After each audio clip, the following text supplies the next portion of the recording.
चलो यहाँ देखोगे, आज का बातें नहीं करोगे, लेक्चर नंबर 3 है। डेट कितना है आज?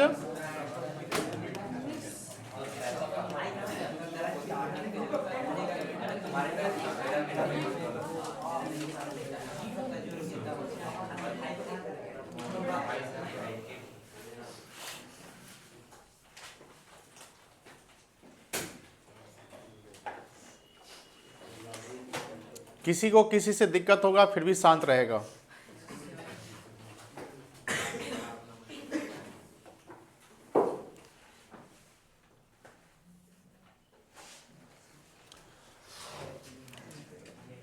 हमने आपको एक्टिविटीज बताया था कैश फ्लो स्टेटमेंट में। इसमें पहला एक्टिविटीज आपका था ऑपरेटिंग। ऑपरेटिंग का इनफ्लो और ऑपरेटिंग का आउटफ्लो हमने सीखा था। इनफ्लो में क्या था, जैसे हमने कैश सेल किया गुड्स का, रिसीट फ्रॉम डेटर है, कमीशन रिसीव्ड है, एटसेट्रा। आउटफ्लो में क्या था, कैश परचेज,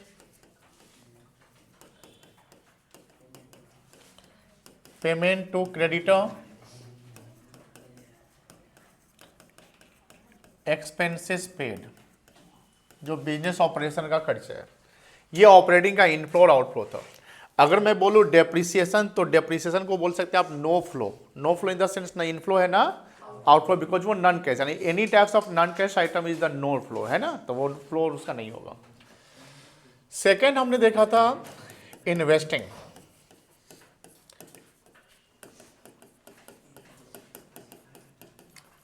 तो इन्वेस्टिंग में हमें ये देखना है कि इन्वेस्टिंग में क्या आइटम आ सकते हैं। तो ध्यान रखिएगा, इन्वेस्टिंग के जो आइटम्स है वो नॉन करेंट एसेट्स वाले होंगे, टोटल एसेट्स नहीं। कौन सा आइटम? नॉन करेंट एसेट्स आएगा। तो नॉन करेंट एसेट्स का मतलब वही हुआ कि हम कहीं ना कहीं इन्वेस्टमेंट कर रखे हैं एसेट्स में, जिससे हमारे फ्यूचर इकोनॉमिक बेनिफिट्स मिलेगा। तो इन्वेस्टिंग में भी आपका आउटफ्लो और इनफ्लो होगा। इनफ्लो क्या होगा? इनफ्लो इन द सेंस कि जहां पर आपको इन्वेस्टमेंट करने से आपको पैसे आ रहे हैं। जैसे मान लो हमने किया proceed from sale of assets, कोई भी एसेट्स हमने बेचा। अब स्टॉक भी एसेट्स होता है, बट स्टॉक करंट एसेट्स होता है, ध्यान रखिएगा। तो यहां पर कौन सा एसेट्स हमको लेना है? फिक्स लेना है। तो फिक्स एसेट्स को बेचकर हमें जो पैसा मिला, मैं यहाँ प्रॉफिट वर्ड यूज नहीं कर रहा हूँ। अगर मान लो कि 10 लाख का कोई प्रॉपर्टी है, आपने 12 लाख का बेचा, तो 12 लाख आपका इनफ्लो कहलाएगा। कितना इनफ्लो कहलाएगा? उसमें प्रॉफिट ऑलरेडी इंक्लूडेड है, तो प्रॉफिट अलग से हमको नहीं लेना है। अगर हम प्रॉफिट और लॉस की बात करेंगे तो वो नो फ्लो में आ जाएगा। किस में आ जाएगा? नो फ्लो में। तो 10 लाख के आइटम को आपने 12 में बेचा तो 12 लाख आपका इनफ्लो आएगा। 10 लाख के आइटम को आपने 6 लाख में बेचा तो भी वो 6 लाख इनफ्लो कहलाएगा, 4 लाख वो नहीं कहलाएगा। तो proceed from sale of assets, assets में शेयर हो सकता है जब आपने शेयर खरीद रखा है, ध्यान रखिएगा, और जो शेयर खरीदा है उसको आपने बेचा, यानी हम इसको बोल सकते हैं इन्वेस्टमेंट। क्या बोल सकते हैं बेटा? इन्वेस्टमेंट बोल सकते हैं। तो जो भी एसेट्स हम बेच रहे हैं, ठीक है ना। रिकवरी ऑफ लोन हो सकता है, recovery of loans and advances. Loans and advance क्या होता है? लायबिलिटी के एसेट्स। देखिए कभी कभी ये आपको परेशान करेगा, लोन्स एंड एडवांस वर्ड लिखा रहेगा तो समटाइम क्या होता है कि स्टूडेंट ये देखते हैं कि लोन्स एंड एडवांसेस है तो वो लायबिलिटी मान लेते हैं। Loans and advances not the liability, loans and advances is the assets. Borings अगर बोले तो बोरिंग्स इज द लायबिलिटी, कोई दिक्कत नहीं है। तो लोन एडवांस का आप रिकवरी कर रहे हैं, इनफ्लो है। एसेट बेच रहे हैं, प्रोसीड हो रहा है, वो क्या है आपका? इनफ्लो है। आप अगर रेंट रिसीव कर रहे हैं, रेंट क्या कर रहे हैं? तो रेंट रिसीव कब करेंगे? जो हमने कहीं ना कहीं प्रॉपर्टी में इन्वेस्ट कर रखा है, वहां से मुझे रेंटल इनकम आता है, तो ये इन्वेस्टिंग का इनफ्लो कहलाएगा। किसका इनफ्लो कहलाएगा? इन्वेस्टिंग का कहलाएगा। उसके अलावा इंटरेस्ट रिसीव कर रहे हैं, तो ये भी किसका इनफ्लो कहलाएगा? इन्वेस्टिंग का कहलाएगा। एक और रिसीव होगा, जैसे डिविडेंड रिसीव।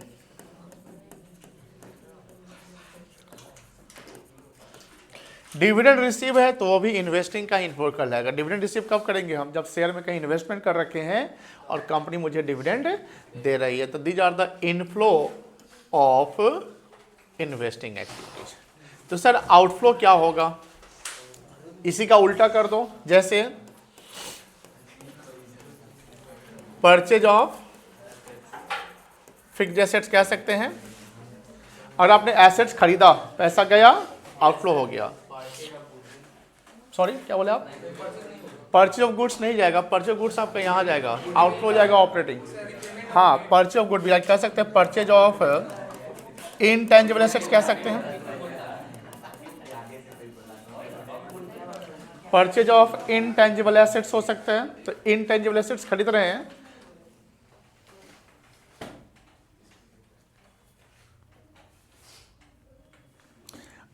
अब वहां से निकलिए रिसो। अब हम जो बोल दिए हैं वो बोल दिए, आप निकले वहां से।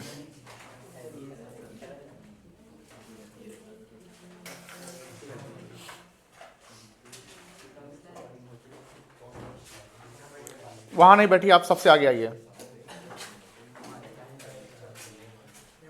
यहां बैठिए।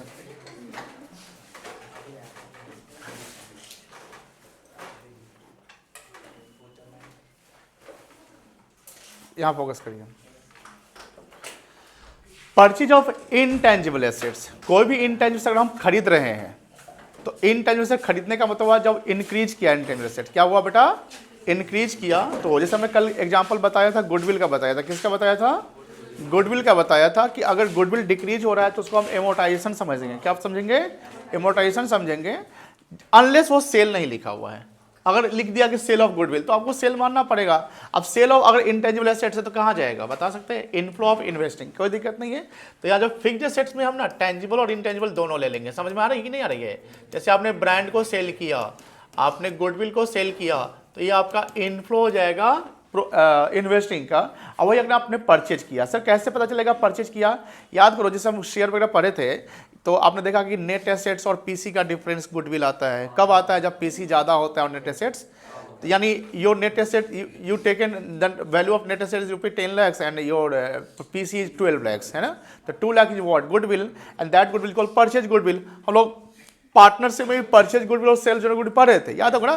तो परचेज गुडविल क्या होता था कि जब आप किसी के वैल्यू से ज़्यादा पेमेंट कर रहे हैं, कोई दिक्कत नहीं है। तो परचेज गुडविल को हम लोग कहाँ दिखाते हैं? बैलेंस शीट में दिखाते हैं। तो जो बैलेंस शीट में गुडविल दिखता है उसको परचेज बोलते हैं। जो बैलेंस शीट के बाद से आपने पार्टनर्स देखा हो ना कि हाँ इतना गुडविल का वैल्यूएशन कर दिया गया, तो वो सेल्फ जनरेटेड है, ठीक ना? तो हम लोग यहाँ परचेज गुडविल की बात कर रहे हैं। तो कोई भी आप एसेट्स खरीद रहे हैं, फिक्स्ड एसेट में टेंजिबल, और यहाँ हमने फिक्स्ड एसेट लिख दिया है, इसको हम टेंजिबल लिख देंगे, कोई दिक्कत नहीं है। और ये इनटेंजिबल खरीद रहे हैं, तो आपका ये आउटफ्लो हो गया। क्या हो गया बेटा? आउटफ्लो हो गया। और क्या हो सकते हैं? यहाँ रिकवरी ऑफ लोन था ना, तो लोन्स एंड एडवांस अगर आपका दिया गया है, जैसे लोन्स एंड एडवांस आपका क्या हुआ है? इंक्रीज कर गया। क्या कर गया? इंक्रीज किया। जैसे मान लो प्रीवियस ईयर में लोन्स एडवांस से 5 लाख था, सुनो ध्यान से, यहाँ पे प्रीवियस ईयर में लोन्स एडवांस से 5 लाख था, अब 7 लाख हो गया। इसका मतलब क्या है? आपने लोन दिया है ज्यादा, तो आपका आउटफ्लो हो गया। तो ऐसे भी चेक करना, ऐसा नहीं कि किताब में लिखा रहेगा परचेज किए हैं, सेल किए। यू हैव टू कैलकुलेट, वो आपको कंपेयर करना है कि प्रीवियस ईयर और करंट ईयर में क्या रिलेशन है, प्रीवियस ईयर से वो बढ़ रहा है कि घट रहा है। अगर कोई फिक्स्ड एसेट घट रहा है, जैसे मान लेते हैं, एक और चीज समझिए कि मान लो मशीनरी है, क्या है? मशीनरी है। पिछले साल 20 लाख था, पिछले साल कितना था? अब इस साल 19 लाख हो गया, 1 लाख घट गया। ध्यान रखिएगा, इसको क्या मानेंगे?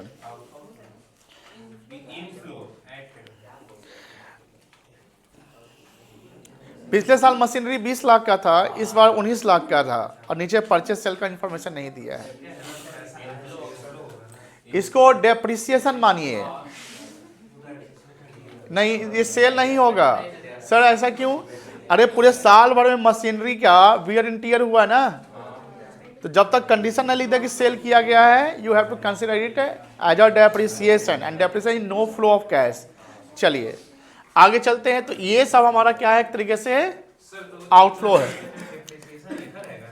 नहीं मेंशन है, डेप्रिसिएशन कंसीडर करेंगे। अगर लैंड में अगर घट रहा है तो सेल मानेंगे, बिकॉज लैंड डेप्रिसिएटिंग एसेट नहीं होता है, बट मशीनरी डेप्रिसिएटिंग एसेट्स होता है, इसलिए उसको डेप्रिसिएशन मानेंगे। हाँ, वो मेजर वैल्यू अगर डिक्रीज करा तो आप सेल मानेंगे, अदरवाइज वो डेप्रिसिएशन हो जाएगा, ये ध्यान रखिएगा।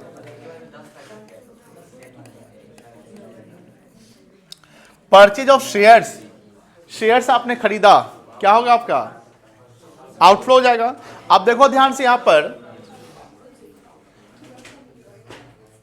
यहां देखो ध्यान से, कि सबका उल्टा आउटफ्लो होगा ऐसा नहीं है। अब ऐसे यहां पर रेंट रिसीव है, तो अगर बोल दे कि रेंट पेड, क्या बोल दे बेटा, तो rent paid outflow of investing नहीं कहलाएगा। रेंट पेड हो गया, आउटफ्लो तो होगा, बट किसका आउटफ्लो होगा, ऑपरेटिंग का होगा। किसका आउटफ्लो होगा, उसी के अलावा यहां इंटरेस्ट पेड है, मान लो लिख दिया, क्या लिख दिए,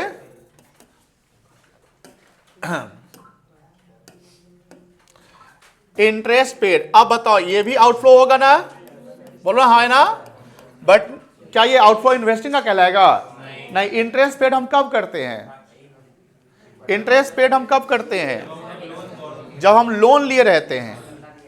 इंटरेस्ट पेड कब करते हैं, जब हम लोन लिए रहते हैं। और लोन लेना फाइनेंसिंग का पार्ट है, लोन देना इन्वेस्टिंग का पार्ट है, लोन लेना फाइनेंसिंग का पार्ट है।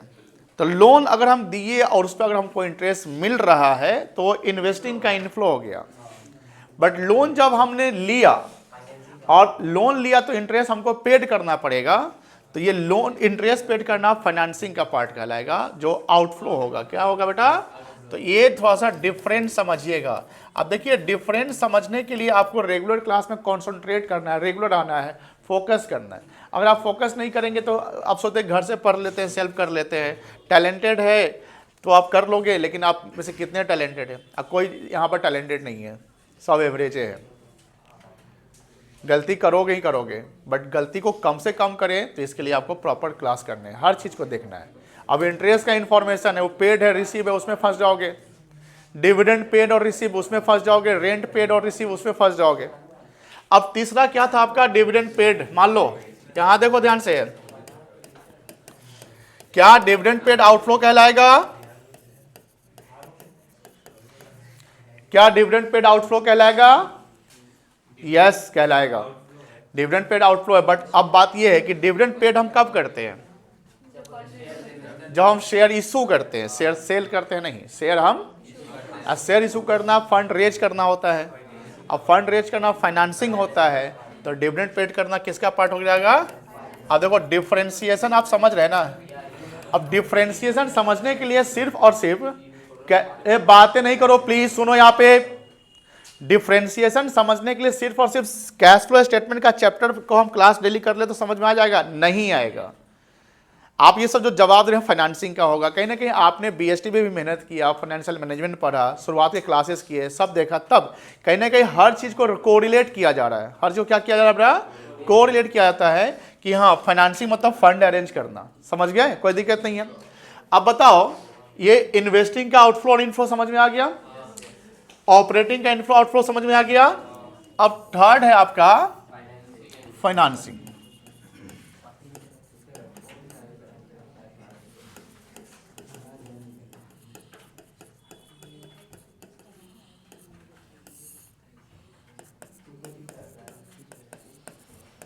इनफ्लो, बताओ फाइनेंसिंग का इनफ्लो क्या हो सकता है, इसमें क्या आएगा जानते हैं, इसमें आ जाएगा capital employed. But capital employed में रिजर्व एंड सरप्लस होता है, एसपीएल सब भी होता है, जीआर भी होता है, बट जीआर और एसपीएल रेवेन्यू प्रॉफिट का पार्ट है, उसको हम एडजस्ट करते हैं ऑपरेटिंग में। बट उसके अलावा शेयर्स जानते हो ना, share capital, securities premium, and long term borrowings, long term NCL की बात कर दे तो ये आ जाएगा आपका किसमें, फाइनेंसिंग में, जहां से हमने फंड अरेंज किया है। तो फंड अरेंज करना है, फाइनेंसिंग का इनफ्लो क्या हो सकता है बता सकते हैं? इशू ऑफ शेयर्स, कोई दिक्कत नहीं है। इशू ऑफ डिवेंचर हो सकता है, वेरी गुड। लोन और बोलो, सिक्योरिटी प्रीमियम पे हो सकता है, सिक्योरिटी प्रीमियम इंक्रीज की डिक्रीज, इंक्रीज। प्रीमियम इंक्रीज करने का मतलब कि आपको पैसा आया होगा ना, क्या बोले आप, सेल ऑफ, हाँ बोलिए। बहुत अच्छा जवाब दिया। कल हमने बताया था बैंक ओवरड्राफ्ट के बारे में, तो बैंक ओवरड्राफ्ट कहने की बोरिंग्स की बात होती है, किसकी बात होगी? अब ध्यान रखिएगा, सपोज कि बैंक ओवरड्राफ्ट आपने बोला, सर आपने बोला कि बैंक ओवरड्राफ्ट करंट लायबिलिटी में दिखेगा कि नॉन करंट में दिखेगा, ये बताइए। इवन दो ये करंट लायबिलिटी में दिखे, यहां पर परेशान कर देगा। बैंक ओवरड्राफ्ट इवन दो वो करंट लायबिलिटी में दिख रहा है, but it is the part of short term borrowings, और कोई भी शॉर्ट टर्म बोरिंग्स वो फाइनेंसिंग का पार्ट होगा। शॉर्ट टर्म बोरिंग्स किसका पार्ट होगा? फाइनेंसिंग का। क्रेडिटर्स फाइनेंसिंग का पार्ट नहीं है, क्रेडिटर्स फाइनेंसिंग का पार्ट नहीं होगा। क्रेडिटर्स आपका ऑपरेटिंग में एडजस्ट हो जाएगा। बिल सेबल कहां एडजस्ट होगा? ऑपरेटिंग में होगा।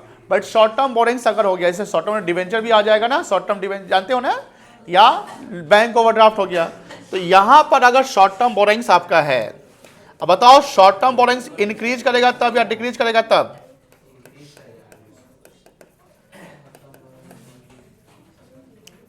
और इसमें लिख देंगे इंक्लूडिंग बैंक ओवरड्राफ्ट। कल हम लिखवाए थे बैंक ओवरड्राफ्ट के बारे में, शॉर्ट टर्म बोरिंग होता है, कल लिखवाए थे, देखे थे कि नहीं? कल लिखे थे, कल नहीं लिखे थे आप लोग? कल का लिखे थे ना नोट्स। अब देखो यहां पर मान लो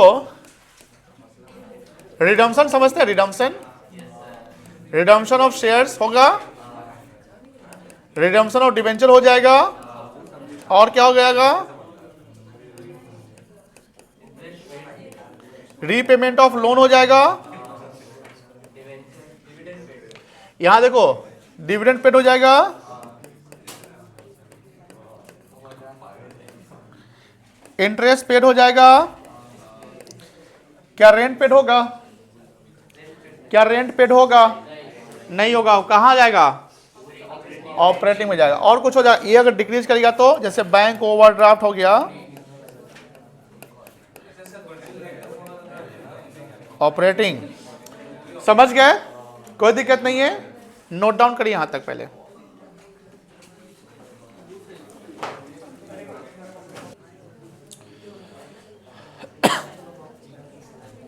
चलो बातें नहीं करो। किसको भेजा है? यहां देख पहले, पैसा लेन देन कर रहा है यहां पर। देखो, identify which of the following transactions, do you know the transaction is what? What is transaction? Can you explain in English? English में बोलिए।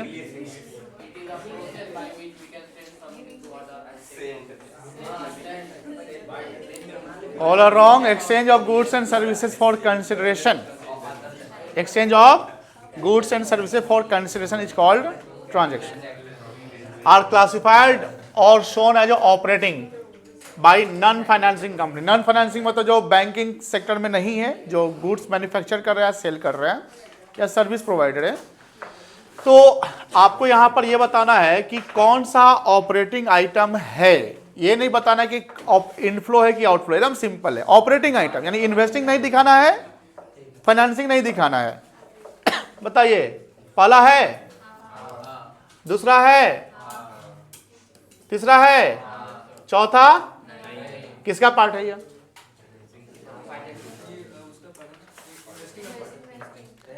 रे गधा के शहंशाह, यही तो पार्ट है ना। पेमेंट ऑफ इंटरेस्ट ऑन क्या है, किसका पार्ट है? फाइनेंसिंग का पार्ट है। यहां लिख लीजिएगा किताब में फाइनेंसिंग, ठीक है ना। रीपेमेंट ऑफ लोन नहीं है, किसका पार्ट है ये? फाइनेंसिंग का। Purchase of machinery against payment ये भी नहीं है, किसका पार्ट है? चलिए, डिविडेंड पेड ये भी नहीं है, किसका पार्ट है? Sale of car in cash ये इन्वेस्टिंग का पार्ट है, मतलब कि हम कार्ड खिला दे रहे हैं यहाँ पे, ये ऑपरेटिंग का नहीं, ठीक ना। उसके बाद कमीशन रिसीव, ऑपरेटिंग कमीशन तो बिजनेस का है अपना, डिस्काउंट बताए भी होंगे ना। चलिए, तो आप करिए क्या कि आपको हम 60 सेकंड दे रहे हैं, बना लीजिए,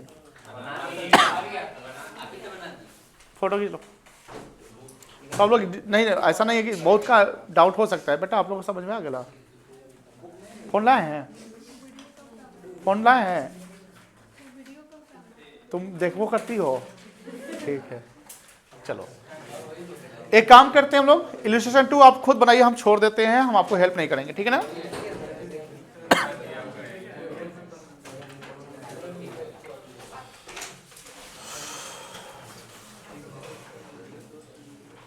लेकिन एक चीज ध्यान रखना बउआ, ए बउआ,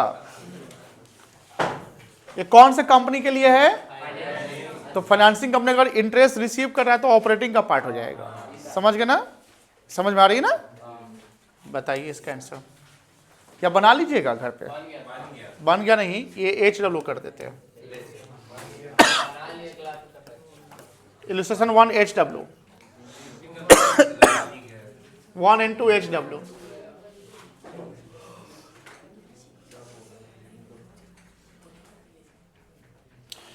ये तो जानते हो, state the transaction that is classified और शोन एज ऑपरेटिंग, यहाँ पर बाय नॉन फाइनेंसिंग, तो वही देखना है, उसके एग्जांपल कुछ लिख देने जो हमने बताया आपको।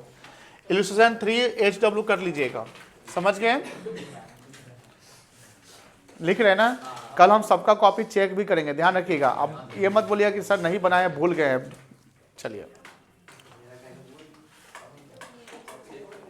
इलस्ट्रेशन 4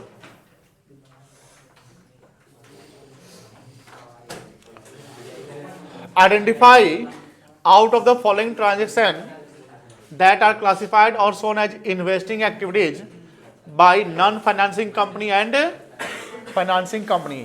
तो नॉन फाइनेंसिंग कंपनी और फाइनेंसिंग कंपनी का जो आइटम्स है वो इन्वेस्टिंग का वो कौन कौन सा हो सकता है? फाइनेंसिंग कंपनी क्या है? जो बैंकिंग कंपनी है, उसके हम क्या कर सकते हैं? जैसे मान लो कि बैंक लोन दिया, बैंक ने लोन दिया, तो वो किसका पार्ट हो जाएगा? ऑपरेशन का हो जाएगा। लेकिन अगर नॉन फाइनेंसिंग कंपनी ने लोन दिया तो किसका पार्ट हो जाएगा? इन्वेस्टिंग का हो जाएगा। इन्वेस्टिंग का ना होगा, लोन दिया तो इंटरेस्ट लेंगे। तो ये ध्यान रखना कि फाइनेंसिंग कंपनी का जो एक्टिविटी है और नॉन फाइनेंसिंग कंपनी का एक्टिविटी है, दोनों सेम ऑपरेशन का ही होगा, ऐसा नहीं, डिपेंड करता है नेचर ऑफ द बिजनेस, कोई दिक्कत नहीं है। अब देखो, जैसे पहला है proceed from sale of fixed assets. अब नॉन फाइनेंसिंग कंपनी के लिए क्या कहलाएगा? इन्वेस्टिंग कहला जाएगा। अब जो फाइनेंसिंग कंपनी है उसके लिए फिक्स्ड एसेट्स है ना, कोई फिक्स्ड एसेट बेचे तो उसके लिए भी क्या कहलाएगा? इन्वेस्टिंग ही कहलाएगा। Payment for purchase of stock in trade, यहां पर स्टॉक इन ट्रेड बोल दिया, किसका पार्ट होगा? स्टॉक इन ट्रेड क्या हुआ? गुड्स हो गया। स्टॉक इन ट्रेड क्या हुआ? गुड्स हो गया। अब स्टॉक इन ट्रेड अगर गुड्स है तो ये किसका पार्ट होगा? नहीं, इन्वेस्टिंग, ऑपरेटिंग, फाइनेंसिंग, 3 एक्टिविटी है ना बेटा, तो किसका किस एक्टिविटी में जाएगा? ऑपरेटिंग में जाएगा। तो ये ध्यान रखना, स्टॉक इन ट्रेड गुड्स है, क्या है बेटा? क्या इस वर्ड का यूज कहीं और करते हैं हम लोग? स्टेटमेंट ऑफ प्रॉफिट लॉस बनाते हैं ना, याद है? तो उसमें लिखते हैं ना purchase of stock in trade, याद है? चलिए, रीपेमेंट ऑफ लोन टेकन, यानी लोन जो हमने लिया है, क्या लिया बेटा? लोन जो लिया है वो उसका रीपेमेंट कर रहे हैं, किसका पार्ट होगा? इन्वेस्टिंग का होगा, फाइनेंसिंग का पार्ट होगा। किसका पार्ट होगा बेटा? फाइनेंसिंग का। Debenture purchase as investment, debenture purchase as investment, debenture हमने परचेज किया एज इन्वेस्टमेंट, किसका पार्ट? इन्वेस्टिंग का हो जाएगा, क्योंकि आपने इन्वेस्टमेंट कर रखा है। लोन एडवांस, हमने लोन दिया, क्या दिया बेटा? लोन एडवांस किया, तो ये किसका? फाइनेंस कैसे होगा? लोन एडवांस कर रहे हैं ना हम, लोन से एडवांस हो जाएगा ये। तो हाँ, तो एसेट किस में जाएगा? इन्वेस्टिंग में जाएगा। किसके लिए? नॉन फाइनेंसिंग के लिए, फाइनेंसिंग के लिए लोन्स एंड एडवांस नहीं होगा, ऑपरेटिंग हो जाएगा, ये ध्यान रखिएगा, समझ गए ना। परचेज ऑफ पेटेंट, पेटेंट क्या है, इनटेंजिबल है, परचेज कर रहे ना, इन्वेस्टिंग हो जाएगा दोनों के लिए, ठीक है ना। चलिए इसको भी HW कर लेते हैं। अरे रुको, अभी इसमें कुछ और था क्या,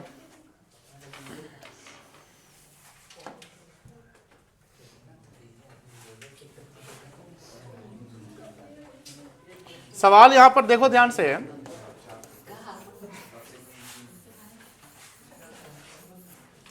स्टेट गिविंग रीजन और ट्रांजेक्शन, एक transaction that is always classified as investing entry, क्या कोई ट्रांजेक्शन हमेशा इन्वेस्टिंग का पार्ट होगा, कोई एक ट्रांजेक्शन क्या हमेशा इन्वेस्टिंग का पार्ट हो सकता है, बताइए। अब कौन सा ऐसा ट्रांजेक्शन है जो हमेशा उसको हम इन्वेस्टिंग का पार्ट बनेगा, बहुत सारा होगा। डिवेंचर को खरीदे, डिवेंचर को यानी sale of, purchase of investment, sale of investment, purchase of fixed asset, sale of fixed asset, purchase of कुछ भी। तो ये ध्यान रखिएगा कि कोई ऐसा ट्रांजेक्शन जो इन्वेस्टिंग का पार्ट है वो इधर इनफ्लो में भी हो जाएगा और आउटफ्लो में हो जाएगा, एक ट्रांजेक्शन लिख सकते हो। चलो यहां देखो, फाइनेंसिंग याद है ना, फंड अरेंजमेंट करने के लिए शेयर डिवेंचर आ जाएगा, बोलो हाँ है ना। Example number 6, identify out of the following transaction that are shown as, यहां पर इनफ्लो आउटफ्लो नहीं बताना है, बताना है फाइनेंसिंग है कि नहीं है, ठीक है ना। चलिए, रीपेमेंट ऑफ लोन टेकन, क्या होगा, repayment of loan taken, loan लिए थे उसका रीपे कर रहे हैं, अभी हम सब लिखवाए हुए होंगे, आपको सब लिखवाए हुए, तो ये हो जाएगा। Proceed from issue of shares, क्या होगा, ये भी एकदम हो जाएगा इशू। अब वही लिखता proceed from sale of share, तो सेल ऑफ शेयर में भी पैसा आया, बट ये इन्वेस्टिंग में चल जाएगा, ध्यान रखिए, तो वर्ड पे हमेशा फोकस करिए। Debenture subscribe by the company, अब बताइए, debenture subscribe by the company, हमने यानी कंपनी डिवेंचर सब्सक्राइब किया तो वो इन्वेस्टमेंट किया होगा ना, तो ये इन्वेस्टिंग में जाएगा, फाइनेंसिंग में नहीं जाएगा। रिडेम्पशन ऑफ प्रेफरेंस शेयर, ये जाएगा, यस, क्योंकि जो प्रेफरेंस शेयर इशू किए तो उसको हम रिडीम कर रहे हैं, ठीक है ना, ये जाएगा। इंटरेस्ट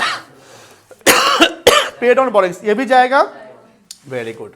डिविडेंड पेड, ये जाएगा, यस, क्यों शेयर इशू करेंगे तब डिविडेंड पेड करेंगे। सारा एग्जांपल हम लिखवाए हुए आपको नोट्स में, ये जो नोट्स अभी जो लिखवाए है ना वो जरूर देखिएगा, बहुत इंपॉर्टेंट है, आपका 6 एग्जांपल बन गया ऐसे। इंक्रीज इन, देखो ये बच्चा जाएगा, कल भी बताया था, आज भी बताया था, और कैसा भी इस पे फोकस करवाया था, तो इंक्रीज इन बैंक ऑर्डर जाएगा। Issue of bonus share, issue of bonus share क्यों नहीं जाएगा, नहीं ऑपरेटिंग में जाएगा, नहीं इन्वेस्टिंग में जाएगा, ये नॉन कैश आइटम है। इशू ऑफ बोनस शेयर क्या होता है कि हम कोई भी रिजर्व एंड सरप्लस को कैपिटलाइज करते हैं, जहां पर रिजर्व एंड सरप्लस कन्वर्ट हो जाता है शेयर्स में, फ्री ऑफ कॉस्ट होता है। उसी प्रकार एक और चीज बताता हूं, purchase of shares, sorry, purchase of assets, issue of shares against purchase of assets, हमने एसेट्स खरीद लिया, उस शेयर में हम क्या दे दिए, शेयर, या issue of share for consideration other than cash, ये है ना, तो ये भी नहीं जाएगा। क्यों, आपने शेयर इशू किया तो क्या, शेयर इशू किया तो आपको क्या मिला, कैश नहीं मिला ना, आपको क्या मिला, सामान, एसेट्स मिल गया, तो ये भी नॉन कैश में जाएगा, ठीक है ना, ना इन्वेस्टिंग ना फाइनेंसिंग, ना ये नॉन ऑपरेटिंग एक्सपेंस में भी नहीं जाएगा ना, कहीं नहीं, कथी, non operating expense, bonus issue जो होता है ना, शेयर करते तो एक्सपेंस होता ही नहीं, वो तो कैपिटलाइजेशन है, और उसका एंट्री करना है तो आरएस को डेबिट कर लीजिए और शेयर कैपिटल को क्रेडिट कर लीजिए, हो गया, ये खत्म हो रहा है, यानी ये डिक्रीज कर रहा है, ये इंक्रीज कर रहा है, यही तो, यहाँ पर खर्चा कहाँ है। दिवाली वाले में जो कंपनी अपने स्टाफ को बोनस देता है 500-500 रुपया, 1000 रुपया, मान लो वो कैश बोनस, वो एक्सपेंस माना जाएगा, वो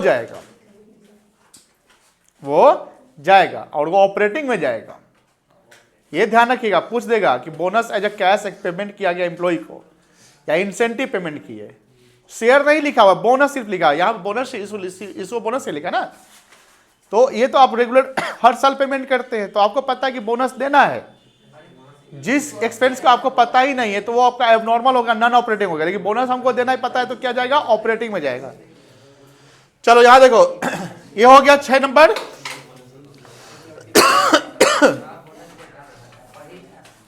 सात देखो तो पहले, सात खुद से देखो जल्दी।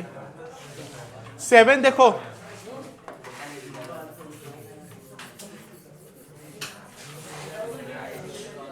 सेवन, बात नहीं, 7 देखिए, 8 भी देखिए।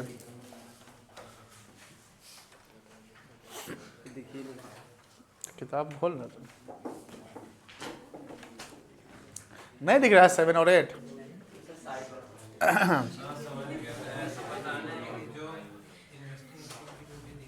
अब नहीं दिख रहा है, चलो देखो।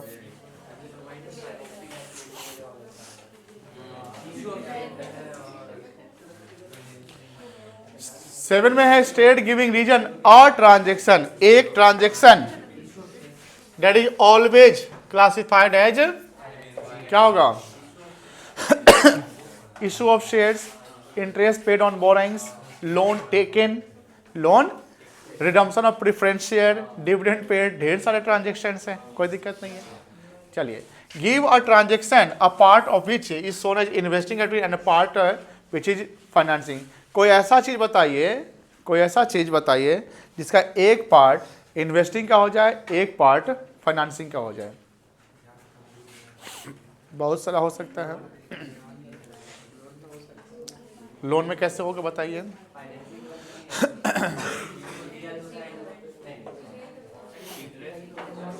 कोई ऐसा ट्रांजेक्शन जो उसका एक पार्ट फाइनेंसिंग, एक पार्ट इन्वेस्टिंग, बहुत है। सॉरी फिर से बोलिए। हाँ, लोन एडवांस की तो फाइनेंसिंग में कैसे जाएगा? अभी तो वही तो हम कहें कि लोन एडवांस की तो आपका इन्वेस्टमेंट है ना, इन्वेस्टिंग का पार्ट हो जाएगा, फाइनेंसिंग में तो नहीं जाएगा वो। हाँ हाँ बोलो।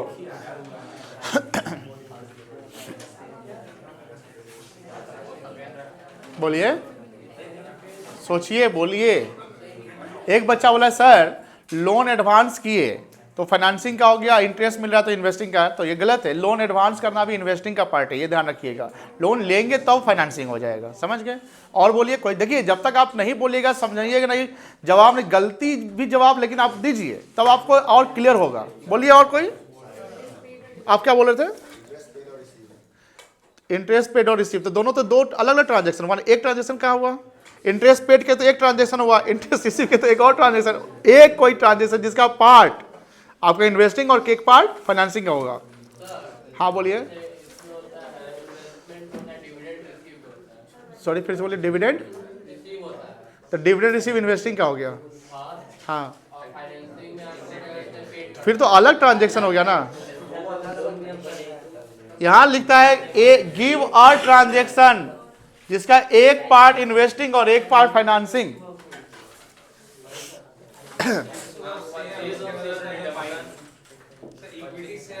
फिर से एक मिनट, परचेज ऑफ, तो अलग अलग हो गया ना। शेयर तो परचेज करेगा वो अलग है, रिडम्पशन कब करेगा तो इशू किया रहेगा। चलिए बताएं, जैसे ये डिजिटल बोर्ड है, ये मेरे लिए क्या है? एसेट्स है, किस में जाएगा? अब इसमें क्या हुआ कि हम मान लो इसको बजाज से फाइनेंस करवाएं, मान लो ये 2 लाख का है, 50,000 रुपये हमने कैश दे दिया, 50,000 क्या दिया? कैश। 1.5 लाख फाइनेंस करवा लिया, तो फाइनेंस का लोन हमको रीपे करना है ना, तो फंड अरेंज किए 1.5 लाख का, तो किसका पार्ट हो गया? फाइनेंसिंग का। और जो मेरे पास एसेट्स आ गया वो किसका पार्ट हो गया? तो एंट्री जो हम करते हैं अगर, तो क्या करते हैं? Assets account debit, digital board account debit 2 lakh, ठीक है, to bank account 50,000, to Bajaj loan account 1.5 lakh. तो एक ही ट्रांजेक्शन है, बट बजाज से जो फाइनेंस हो गया वो क्या हो गया? फाइनेंसिंग का पार्ट। आपको जो एसेट्स आ गया वो इन्वेस्टिंग, यानी एक ही ट्रांजेक्शन में आपको इन्वेस्टिंग और फाइनेंसिंग दोनों इंक्लूडेड है। तो इसका मतलब है कोई भी हम एसेट, इसका मतलब ये हुआ, सुनो ध्यान से, कोई भी एसेट्स अगर हम खरीदे फाइनेंस पे, कोई भी एसेट्स खरीदे हमने फाइनेंस पे, तो वहां पर एसेट्स भी क्रिएट हो रहा है और लायबिलिटी भी क्रिएट हो रहा है।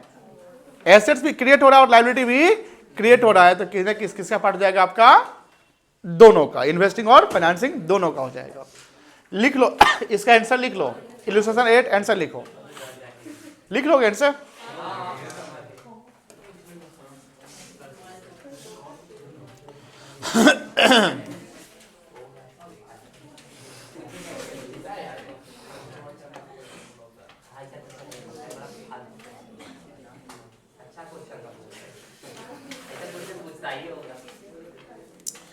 एक बार एक बच्चा जो है ना क्या किया, जितना कॉम्प्लेक्स क्वेश्चन था बना कर गया। सवाल जो है एकदम स्ट्रेट फॉरवर्ड पूछ दिया। आप कभी भी ध्यान सुनिएगा, नेशनल टेस्टिंग एजेंसी जो सीयूईटी कंडक्ट कराती है, सीबीएसई, आईसीएआई और भी एजेंसी है, इस एजेंसी को कभी भी अंडर एस्टिमेट मत कर दिएगा। आप सोचते हैं कि बहुत टफ पूछेगा, आप सोच कर गए ना, वो स्ट्रेट फॉरवर्ड सवाल स्ट्रेट फॉरवर्ड दे देगा। मतलब कि नहीं होता कभी कभी गूगली बॉल पे कोई आउट हो गया, फुल टॉस पे आउट हो गया, आप सोचिए बहुत टफ आएगा बॉल, इजी आगे आउट हो गया है कि नहीं, क्योंकि आपने प्रिपरेशन कॉम्प्लेक्स के लिए किया है, आ गया इजी। अब कभी कभी सोचते हैं कि नहीं नहीं टफ सब नहीं आता है, हल्का फुल्का शुरुआत का 10 एग्जाम्पल देख लेते हैं, शुरुआत का 10 क्वेश्चन। बहुत बच्चा ऐसा करता है, शुरुआत का 10 एग्जाम्पल 10 क्वेश्चन देख के जाता है तैयारी एग्जाम देने। अरे बेटा शुरुआत के 10 तो इजी भी है ना, जैसे अभी इजी भी चल रहे हैं, अब वहां पर मान लो मॉडरेट या कॉम्प्लेक्स पूछ दिया तो यानी अब कहने का मतलब क्या है कि प्रिपरेशन हमेशा 100% करके जाइए। ए बेटा एक चीज मैं अभी बता रहा हूं, स्टूडेंट सबका जो नेचर होता है ना, सब बराबर में जनरली क्या होता है, उसमें कुछ बच्चा ऐसा करता है कि पब्लिकली बोलता है कि नहीं पूछेगा, वो नहीं पूछेगा, नहीं करेंगे, पब्लिकली जनरली बच्चे सबका नेचर होता है। लेकिन वो प्रैक्टिकली क्या करता है, वो खुद उस सब तैयारी करते रहता है।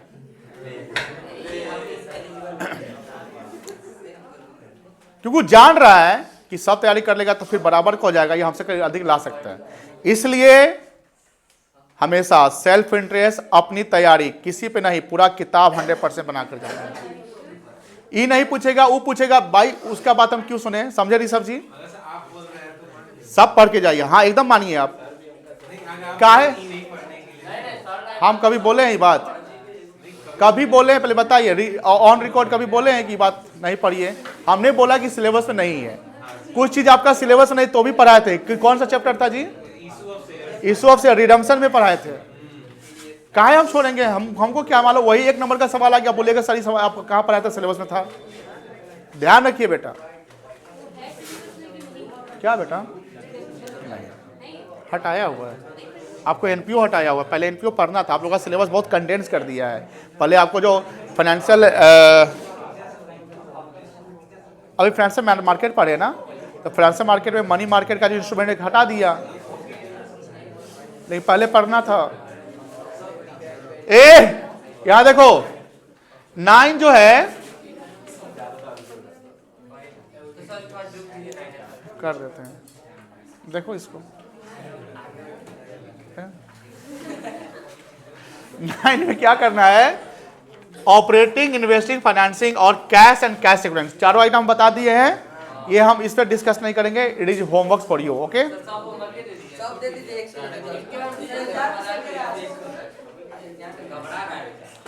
All the best.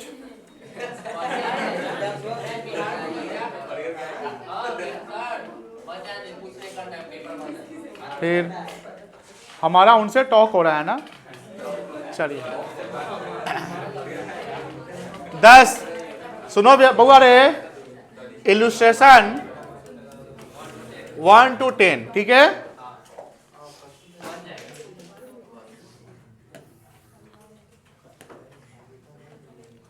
क्वेश्चन लिख लो, बना के आ जाओगे, बड़ा मजेदार चैप्टर है। ध्यान रखना, कैश फ्लो बहुत ही मजेदार है। अगर आप इसको बना लिए तो समझ लें 8 नंबर आपके खाते में आ गया।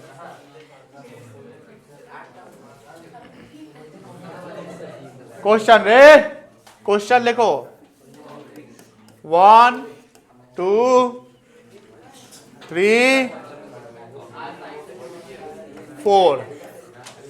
एक चीज और, कल का जो लेक्चर होगा, लेक्चर नंबर 4, वो समझ लो one of the important lecture आने वाले के लिए और अभी जो गया उसके लिए सबसे खतरनाक लेक्चर कल का होने वाला है। और कल के लेक्चर में चला कल के लेक्चर में आप ध्यान रखिएगा, एक शब्द भी आप बातें नहीं करिएगा प्लीज, क्योंकि कल का लेक्चर बड़ा इंपॉर्टेंट है। कल आपका ये टॉपिक पढ़ाया जाएगा। और ध्यान रखिएगा, जनरली ये बच्चे के लिए सर दर्द होता है, इसको बच्चे कहते हैं सर दर्द। टॉपिक आ गया, क्या आ गया? सर दर्द। तो कल सर दर्द का दवा बनने वाला है, इसलिए जरूर आइएगा, ठीक है ना। चलो, अरे बैटरी कब डिस्चार्ज हुआ है जी?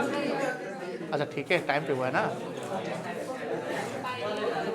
पहले हो गया था। तुम जो उस समय की थी उसी समय हो गया था।